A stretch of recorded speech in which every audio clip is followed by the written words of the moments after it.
Ya, ngambala tsara pa konde kutsi vula kola na rojabe. Volun mo mezafada mnaroli mandena zaina isa ni dadi dadla tonton zaina zandi zuki malala jabi mezafade na de vulunga ile miskurangel ti zafade.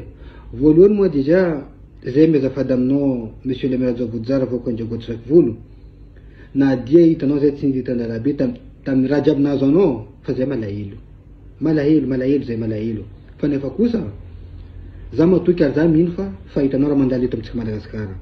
Mavuze. Fawe mwa makasifika pituna pantakana seni na yeki filu tano. Fane fakusa zami safata ile tonvoko njogu. Sara doko tsika na no tsika jabar fa malala arzama tuki fa uljabi mana fitavanga amno monsieur le maire.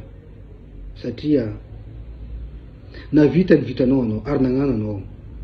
Fanefa kusa za misi ra mampavuzazing ar mampavuzu andelul marmaro ar possible wandalu karati kuranga maringi mera niken sinin lataka fanefa kusa aza dinga fa na randalta monsieur le maire sis pitunda pantakana areki na sakini vulunga donc zama tuki minu zama vuz kuwa ari tsora mbuava luluarizing vita fifidiana kitindo dossier monsieur le maire.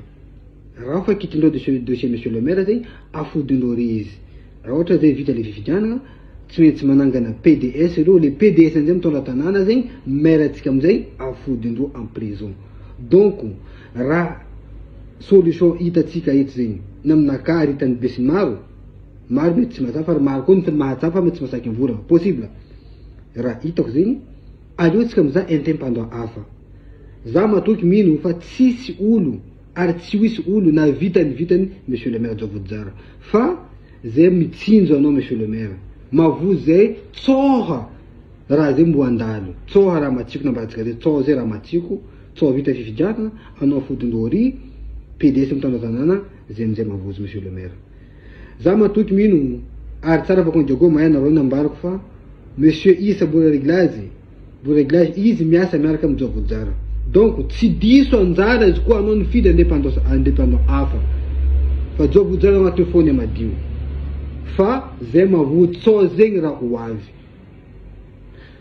karaha zay koragna tsy lava merci ngoko andiago